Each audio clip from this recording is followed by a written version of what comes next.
This episode is brought to you by Dr. T's Primary Care for Men. Get back your pride. Call them 956-441-2188. You want to share that story with Ric Flair and, how they quickly met and he was nervous and all that? Sure. So, he first met Ric Flair when he was in Portland.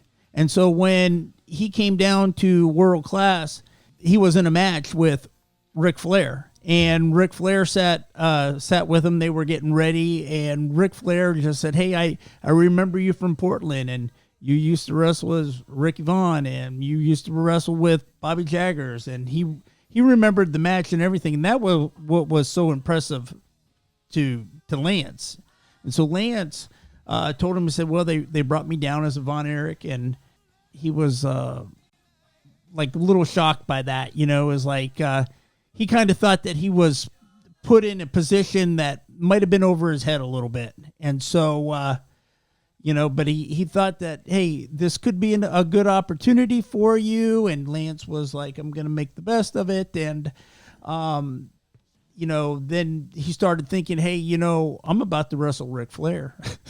And he admits in the book that he thinks that Ric Flair was the best wrestler he ever went up against, and he told Rick that he was pretty nervous about wrestling him, and he said, "Don't worry about it.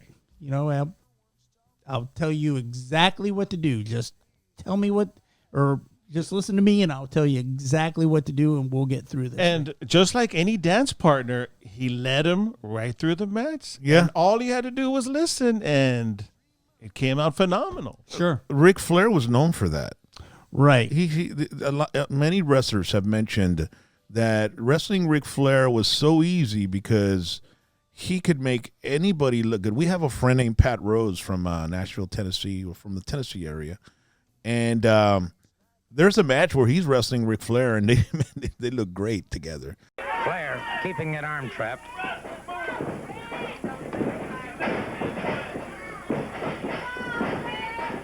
Look at Rose turning to his man and Flair countering him. Flair, beautiful float over, keeping a loose ride, posting that arm. Brother, don't ever think for a minute this man doesn't keep himself completely polished at all times. Post that far arm. A little too close to the ropes. Almost had him in a pinning combination. And he mentioned, wrestling Ric Flair, he's going to make you look good. No matter how insecure you are, no matter how green you are, all you do is just have to follow his lead, and he'll do it. And he was one of those guys that I guess that's why a lot of wrestlers respected him, sure, and looked up to him, like Triple H and all these guys that hold him way up here because he was the kind of guy that. Well, the thing about Ric Flair too was when he came to town, when he came to Dallas or Fort Worth, it was special. Yeah. It was like when he was announced that he was coming. It was like, Dad, we got to go. We got to go next Friday. It's like. Yeah, because he was known nationally through Georgia Championship Wrestling. Right. And then Memphis Wrestling. And it was a big deal. Yeah, so the guy was he was a territory king, man. I mean, sure. The NWA, then he went to Japan. I mean, the guy was all over, and all the way up to the Pacific Northwest. Right. Where he wrestled Roddy Piper and all these other guys, Billy Jack Haynes and stuff. But what is Lance up to now? What is he doing now? He works in the resort business in Mexico right now. Oh, really? Yeah. What part of Mexico is he in? He doesn't. You know what? I'll be honest with you. There's some things he doesn't like to discuss. He doesn't really like to discuss exactly where he lives, and I'll tell you why. When Fritz did come on TV, he really saw how people could be and how he was treated. He wasn't treated very nice at all, and it was like from night and day. What do you mean by that? I mean, it's like the fans. Lance wasn't treated very well at all. Well, let's set it up. The setup is that Lance had decided to leave World Class because he was tired of the 2-day schedules. Correct? Yeah, and at the end too, he got injured pretty bad by Nord the Barbarian, and so he just kind of he took some time off to heal his shoulder, right? And. But he basically went AWOL. So he never called and said, "Hey, I'm not coming back." And they never communicated with him either. It was just basically a no-show. It was like a stalemate, basically, is what it was. So now Fritz, for some reason, feels compelled to go on television. And what exactly did he say and do? And Well, actually, Kerry did it first. okay, And Kerry did it first and just said, hey, I just need to tell you something, and I'm pretty embarrassed to say this, but Lance is not a relative to us. You know, and he, of course, he went Wow. on So they and broke kayfabe then. They did. which They- is unheard of in the 80s. I mean, why do you think Fritz decided to do such a critical thing to Lance? I think he was, and Lance thinks that he was maybe thought that that he would take the name to maybe the WWF or, you know, maybe try to use the name, you know. Yeah, it was a way of him not being able to use that name again, Sure. which he probably could as a heel somewhere, But then again, weren't they just exposing themselves by telling everybody that that they made this all up? Oh yeah, absolutely. And Well, back then, wrestling was considered. People really believed in it. I mean, if the heels would have trouble getting out of the arena. this is the thing that really baffles me, right? So a lot of people believe that World Class could be what the WWE is today, right? Mm-hmm. And that Fritz could have gone to all these different places and he could have taken his product out of his little box, right?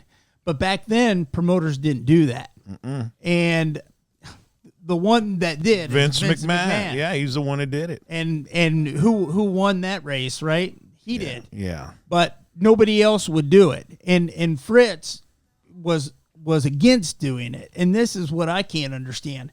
If he was so against doing that, but he was okay going on TV and breaking kayfabe, you know what I mean? Because it really doesn't make sense. Yeah, man, because they never did that back in the day. They didn't do it back then. The bad guy and the good guy never rode in the same car. Right. I mean they Or a hotel. Or a hotel. They really followed the program. Nowadays, everything's like kind of a work. Well, the Sportatorium dressing room had two doors, one for the heels and one for the babyface wrestlers. Yeah. And it went to one room.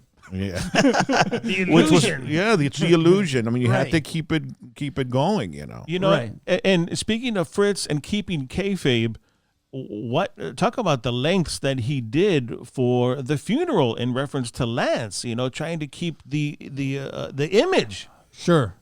So I guess the day before Mike's funeral, he was told that we need you at the funeral. We need you at Mike's funeral. 23-year-old Mike Von Erich has been found dead near Louisville Lake. Authorities have not yet ruled on the cause of death, but Channel 8's Nan Goplerud reports it appears Von Erich committed suicide. It was obviously a painful time for members of the Von Erich family. The search for Mike Von Erich ended at 9:20 this morning in a heavily wooded area in Pilot Knoll Park near Louisville Lake. And that was to keep with the storyline that he's under Von Erich. Right. That was the only reason they wanted him at the funeral, was for that sole reason, is to keep the storyline going then, huh? Right, because Okay. Lance wasn't going to go. Oh, okay. Lance, as far as the Von Erich brothers, Lance was close to Kerry. They were friends. They socialized together. Kerry was like the bodybuilder guy, so I'm sure they Right. related a They lot. bonded, yeah. Yeah, they bonded because they both bodybuilt. Absolutely. Yeah. And Kerry's just his personality. He loved partying with everybody. Yeah, he was a he good got guy. along. Yeah, he got along well. He was very social and cordial, and they hit it off. And Lance wasn't very close to Kevin or Mike. He kind of explains it like a working relationship. They were coworkers. They were That's coworkers. it, yeah. Hey, we got a job to do. Let's get it done. I'll see you tomorrow. And so, and Mike was pretty quiet and kept to himself anyway. So, he was kind of a hard book to read, I guess. And so they weren't close, and he wasn't planning to go to the funeral. And he was told that, hey, they need you there. So do you think, Kerry is the one that exposed him first, you said, before was. Fritz? if they were such good friends, I mean, He was probably doing what his dad told him to do. yeah, and he had to do it. And what did Lance think when that happened, when he saw that? Actually, he wasn't even in the country at the time. Okay. So he had already split. Yeah, and when he talks about it today, he just says, Fritz probably had him do it. Let me ask you, I wanted to ask you, in your book, Lance by Chance, it's great because it covers a lot of different wrestlers and a lot of different scenarios. And some of them are very extreme. And, there's a chapter on Chris Adams. And you want to share that story about what happened when Chris Adams was in Israel when World Class was on tour? Sure. So on the second time that they went to Israel,